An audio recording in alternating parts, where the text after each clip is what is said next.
붉은 응징, 푸른 시작. 남편의 배신과 불륜 그리고 시어머니의 학대를 이긴 며느리 원희. 서울 강남의 한 아파트.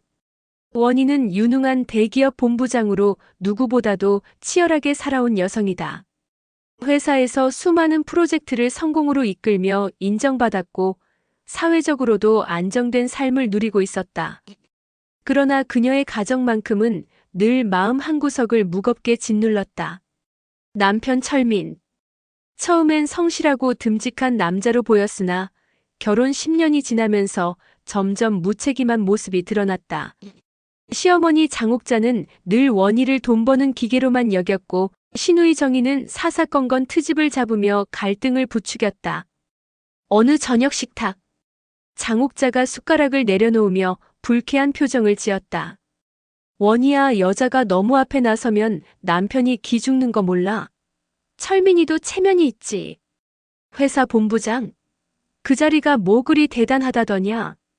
원희는 순간 목이 꽉 막힌 듯 답답했다.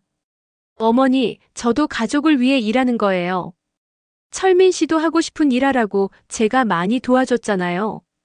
하지만 철민은 무심히 휴대폰을 보며 중얼거렸다. 엄마 말이 틀린 것도 아니지. 내가 너무 잘 나가니까 나까지 작아지는 기분 들어.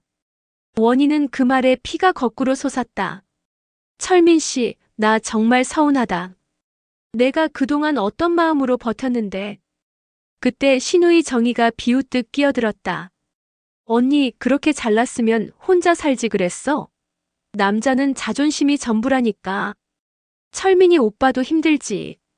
며칠 뒤 원희는 철민의 서류 가방에서 낯선 영수증 뭉치를 발견했다. 고급 레스토랑, 호텔, 그리고 값비싼 선물들. 낯선 여성 이름이 적힌 카드 내역서가 있었다. 손끝이 떨렸다. 설마 아니겠지? 그러나 본능이 이미 진실을 알고 있었다. 철민이 바람을 피우고 있다는 사실을. 분노와 배신감으로 밤잠을 설칠 때 원희는 결국 친정집으로 향했다. 친정 어머니 이유로 여사는 딸의 얼굴만 보고도 모든 걸 알아챘다. 원희야, 무슨 일 있니? 엄마, 나 더는 못하겠어. 그 사람 다른 여자 있어.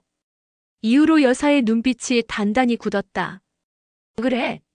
그럼 이제 내가 지켜온 이 집, 이 가정 우리가 지켜낼 차례다. 내가 얼마나 고생했는데 그렇게 당하고만 살 순 없지. 원희는 어머니의 손을 꼭 잡았다. 그 순간 마음속에 한 줄기 결심이 움트기 시작했다. 며칠 후 원희는 직접 진실을 확인하기로 마음먹었다. 회사 일로 늦게 들어간다던 철민의 말을 믿지 못한 그녀는 조용히 그의 뒤를 밟았다. 서울 도심의 한 호텔. 유리창에 반짝이는 네온 사인 아래 철민은 한 여자의 허리를 은밀하게 감싸고 들어가고 있었다. 그 순간 원희의 심장은 주저앉는 듯 무겁게 내려앉았다. 정말 사실이었어. 눈앞이 아득했다. 열심히 살아온 지난 10년의 세월이 모래성처럼 무너져 내리는 듯했다.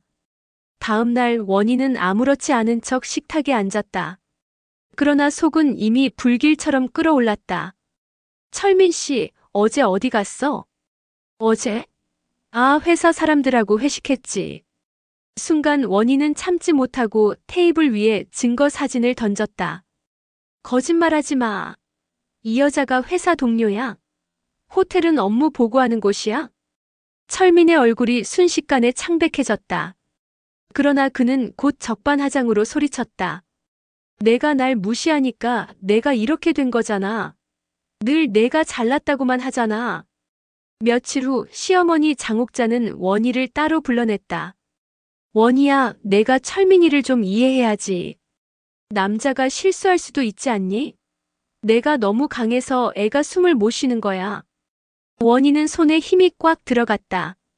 어머니, 그건 실수가 아니라 배신이에요. 그동안 제가 얼마나 이 집을 위해 희생했는데. 그러나 장옥자의 눈빛은 차가웠다. 그게 다 내가 잘못한 거야. 여자가 남자기를 죽이면 가정이 산산조각 나는 법이야. 얼마 지나지 않아 시누이 정희까지 끼어들었다. 정희는 콧방귀를 뀌며 말했다. 언니, 철민 오빠가 다른 여자 만난 게 언니 탓이라는 거 다들 알잖아. 언니가 집보다 회사가 더 중요하니까 오빠가 외로웠던 거지. 그 말에 원희는 온몸이 굳어졌다. 정희야, 내가 무슨 자격으로 그런 말을 해? 남의 가정을 무너뜨리는 게 재미있어? 정희는 미소를 지으며 속삭였다. 재미라기보단 이제 언니 자리도 곧 끝날 것 같아서 말이야. 그날 밤 원희는 다시 친정 어머니 이유로 여사를 찾았다. 엄마, 이 사람들 나를 이렇게 무너뜨리려 해.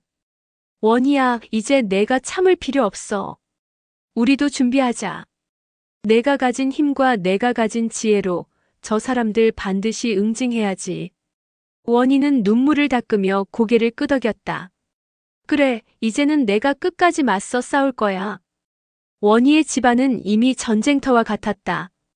남편 철민의 배신이 드러난 이후에도 상황은 나아지지 않았다. 오히려 시어머니 장옥자와 시누이 정희가 노골적으로 원희를 몰아세우기 시작한 것이다. 어느 날 저녁 시어머니 장옥자가 가족을 모두 불러 모았다.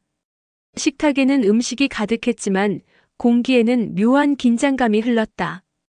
이제 다들 알지? 우리 철민이가 고생이 많다. 원희가 너무 앞장서다 보니 집안 살림은 엉망이고 남편은 홀대받고 이런 상황에서 철민이가 흔들린 게 뭐가 그리 대수냐? 정희는 곧바로 거들었다.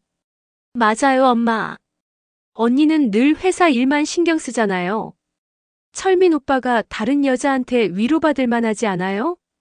철민은 고개를 숙이고 있었지만 그 모습은 반성보다는 내 잘못이 아니라는 변명에 가까웠다. 원희는 그 말들을 차분히 듣다가 결국 눈빛을 번뜩이며 말했다. 저는 가족을 위해 일했어요. 빚 갚고 생활비 벌고 철민 씨 하고 싶은 일 마음껏 하라고 지원도 했죠. 그런데 돌아온 게 불륜이라니 이게 가정입니까? 순간 장옥자의 얼굴이 굳어졌다. 그만해라. 여자가 남편 흉을 저렇게 공개적으로 보다니. 너 같은 며느리는 우리 집에 필요 없다. 며칠 후 정희는 원희의 회사 근처까지 찾아왔다. 언니, 소문 들었어? 요즘 오빠랑 사이 안 좋다던데. 회사에서도 알게 되면 언니 체면이 뭐가 되겠어? 원희는 이를 악물었다. 정희야, 너 지금 협박하는 거야? 정희는 미소를 지으며 속삭였다. 협박? 아니지. 충고야. 언니가 얌전히 철민 오빠랑 이혼하고 나가면 더러운 얘기 퍼뜨릴 필요 없잖아. 그 순간 원희의 가슴 속에서 복수의 불씨가 활활 타올랐다. 늦은 밤 원희는 또다시 어머니 이유로 여사와 마주 앉았다. 엄마, 이 사람들 나를 완전히 집에서 몰아내려고 해요. 이제 가만히 있을 수가 없어. 이후로 여사는 깊게 숨을 들이마시더니 무겁게 말했다. 원희야, 내가 지금까지 참고 버틴 건 내 탓이 아니야. 하지만 이제는 달라. 내가 가진 힘을 제대로 보여줘야지. 원희는 차갑게 눈을 빛냈다. 맞아요, 엄마. 더 이상 참지 않을 거예요. 저들이 원하는 게 이혼이라면 난 이혼을 패배가 아니라 응징으로 만들어주겠어요. 거울 앞에 선 원희는 스스로를 똑바로 바라보았다. 나는 절대 무너지지 않아. 나를 배신하고 나를 짓밟은 사람들 반드시 대가를 치르게 만들 거야. 밤새 잠들 수 없던 원희는 회사 사무실 한쪽에서 노트북을 켜두고 있었다. 프로젝트 기획서를 준비하듯 자신의 인생을 다시 설계하는 중이었다. 단 이번 기획서는 복수였다. 원희는 변호사 친구에게 전화를 걸었다. 지연아, 내 도움 좀 필요해. 남편이 불륜을 저질렀어. 증거도 충분히 있어. 전화기 너머 차분하면서도 날카로운 목소리가 들려왔다. 원희야, 내가 직접 모은 사진, 영수증 그거면 충분히 승산 있어. 위자료 청구는 물론이고 재산 분할에서도 내가 유리하지.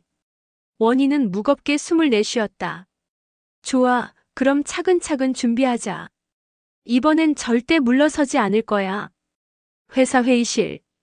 원희는 부하 직원들에게 프로젝트 지시를 내리면서도 머릿속에서는 철민과 장옥자를 무너뜨릴 그림을 그렸다. 내가 제일 잘하는 건 전략이야. 상대의 약점을 정확히 파악하고 그걸 활용하는 것. 가정도 예외가 아니야. 그녀는 시어머니와 시누이의 말과 행동 하나하나를 떠올리며 메모장에 적었다. 장옥자 재산 욕심, 집착. 정희 오빠 뒤에 숨어 언니를 몰아내려는 속셈. 철민 자존심 약하고 다른 여인에게 휘둘림. 그래, 결국 다 돈과 체면 문제야. 내가 쥐고 흔들 수 있는 건 바로 그거지. 그날 저녁 원희는 오래된 동창 모임에서 한 사람을 다시 만나게 된다. 대기업 그룹의 총수 신진서. 학창시절 그녀의 마음을 설레게 했던 훈남이었다. 원희, 정말 너 맞아? 예전 그대로네. 진서 씨 세월이 이렇게 흘렀네. 짧은 인사였지만 원희는 가슴속에 묘한 울림을 느꼈다. 그 순간 깨달았다. 나는 이 지옥 같은 굴레에서 벗어나야 해. 그리고 새로운 시작이 필요해. 집으로 돌아온 원희는 다시 어머니 이유로 여사에게 털어놓았다. 엄마, 이제 준비가 다 됐어요. 변호사와도 상의했고 필요한 증거도 모았고 그리고 오늘 우연히 진서 씨를 만났어요. 이후로 여사의 눈빛이 순간 반짝였다. 진서라면 그 대기업 회장 말이니? 원희야, 세상은 넓고 내 앞길은 아직 길다. 너를 짓밟는 사람들에게 연연하지 마라. 내 삶은 내가 지켜야 한다. 원희는 굳게 다짐했다. 맞아요, 엄마. 이번 이혼은 내가 끝까지 지휘할 전쟁이에요. 그리고 반드시 승리할 거예요. 거실 불빛 아래 원희는 차갑게 웃으며 말했다. 철민, 장옥자, 정혜, 너희가 날 무너뜨리려 했지. 하지만 이제 내가 판을 뒤집을 차례야. 밤늦게 들어온 철민은 술에 취해 있었다. 거실에 앉아있던 원희가 차갑게 물었다. 어디 갔다 왔어? 친구 만나서 그냥 한잔했어. 그러나 그의 눈빛엔 흔들림이 있었다. 최근 원희가 변호사들과 통화하는 장면을 몇 번 목격했기 때문이다. 철민은 속으로 중얼거렸다. 설마 진짜 이혼 준비하는 건 아니겠지? 그럼 내 인생은? 그는 불안감에 휩싸였지만 자존심 때문에 티를 낼 수 없었다. 며칠 뒤 장옥자는 아들 철민과 딸 정희를 불러앉혔다.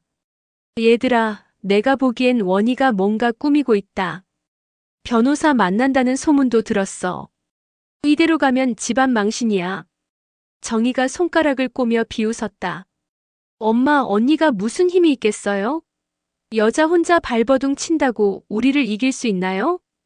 하지만 장옥자는 눈빛을 번뜩였다. 안일하게 굴지 마라. 원희는 회사 본부장이야. 머리도 좋고 배짱도 있지.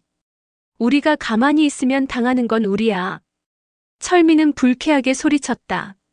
엄마, 난 그냥 조용히 살고 싶어. 원희가 날 무시해서 내가 이렇게 된 건데 왜 나만 나쁜 놈이 돼야 하냐고. 장옥자는 단호하게 말했다.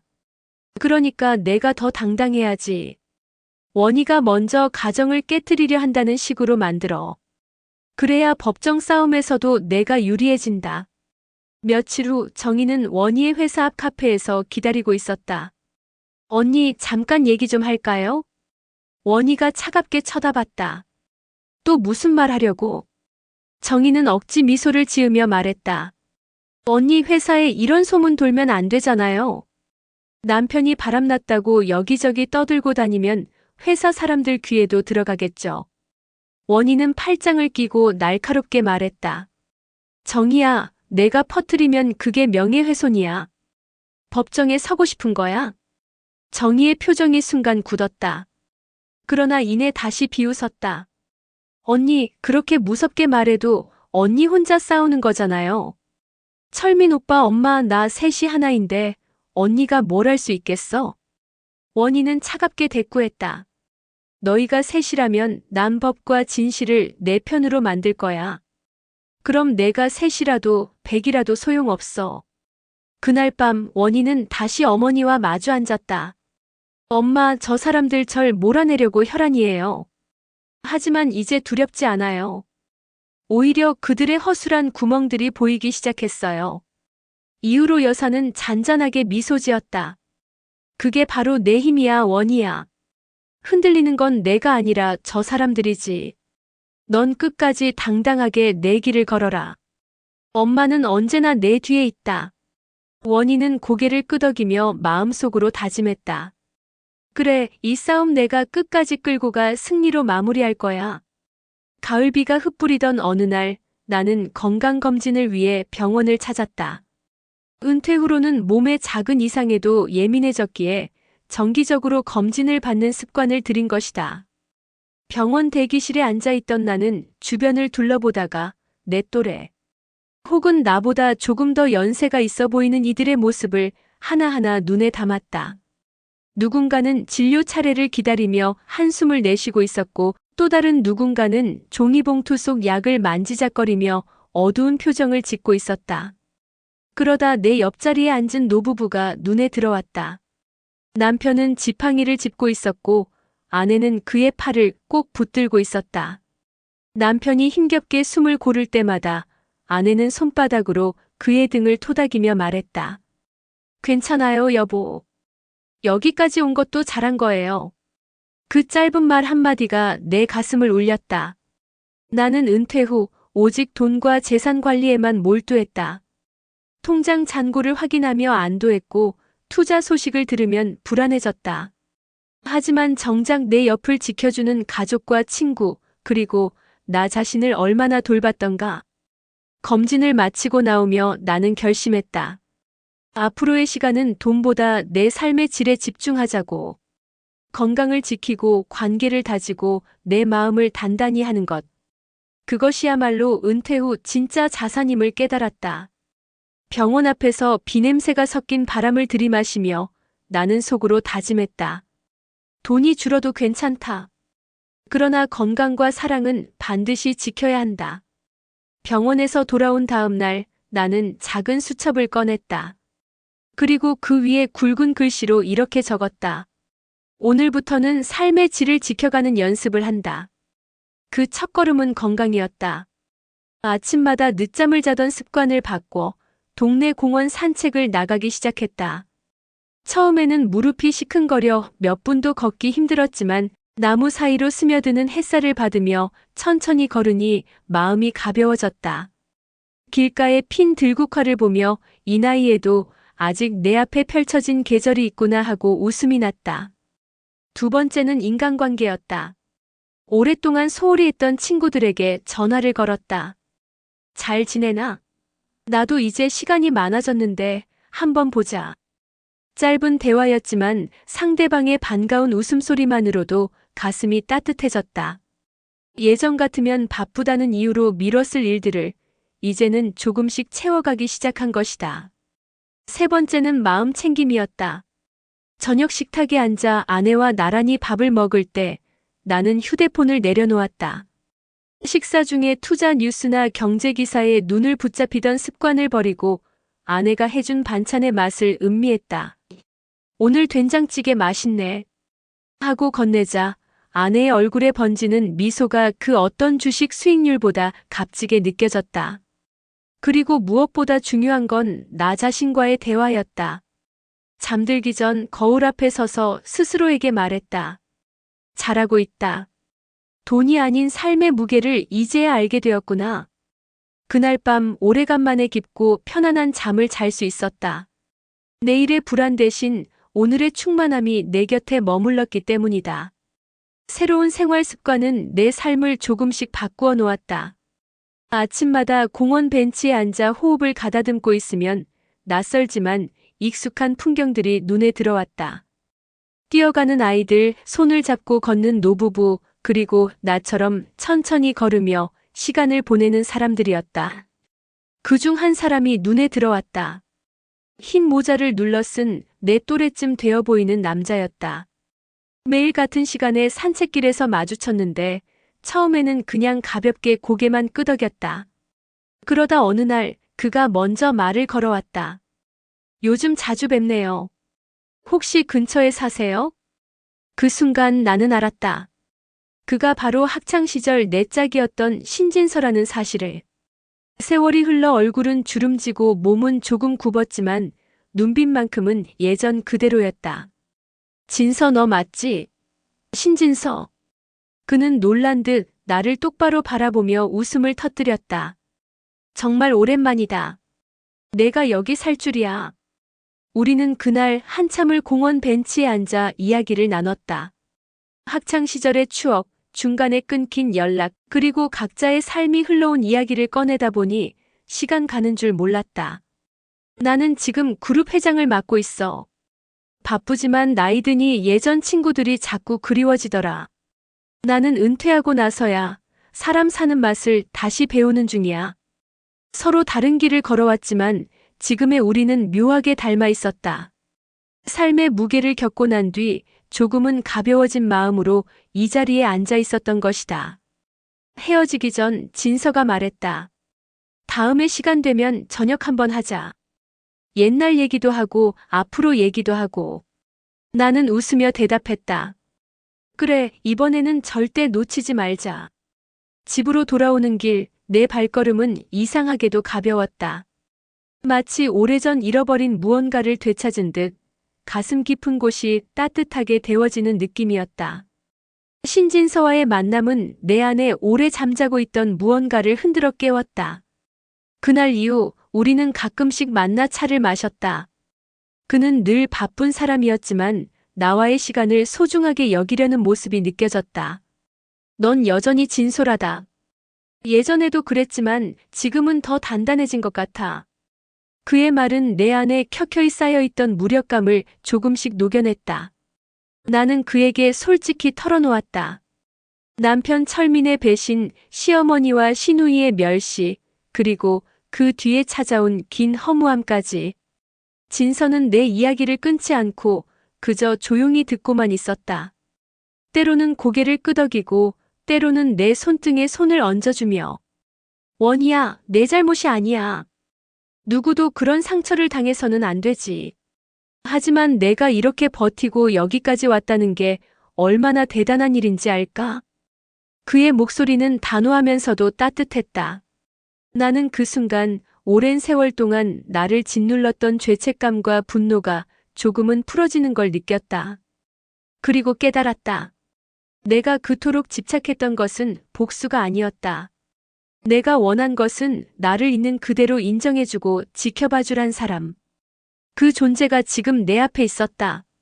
집으로 돌아오는 길에 나는 거울 속에 내 얼굴을 한참 바라보았다.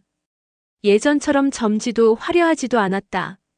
그러나 지금의 나는 다시 살아있는 눈빛을 하고 있었다. 나는 마음속으로 다짐했다. 이제는 과거의 고통이 아니라 새로운 나의 삶을 살겠다. 그리고 그 길에 진서가 함께 있다면 그것은 더할 나위 없는 선물일 것이다. 긴 싸움과 응징의 시간이 지나고 마침내 주인공은 지난날의 상처와 배신, 그리고 그로 인한 복수의 불꽃을 모두 내려놓기로 한다. 그는 자신을 파괴하던 붉은 응징의 기억들을 차갑게 정리하며 더 이상 과거에 발목 잡히지 않겠다는 결심을 굳힌다. 새벽 공기는 차가웠지만 그에게는 오래된 막이 내리고 새로운 막이 열리는 듯한 해방감이 깃든다. 주변 사람들의 시선은 여전히 복잡했고 과거의 불신과 오해는 완전히 사라지지 않았지만 그는 흔들리지 않았다. 이제는 나를 위한 길을 가겠다. 그의 한마디는 선언 같았다. 붉은 응징이 끝나고 푸른 시작이 열리는 순간이었다. 그가 마주한 길은 결코 평탄하지 않을 것이다. 그러나 이번에는 파괴가 아니라 회복과 희망이 그의 동력이 된다.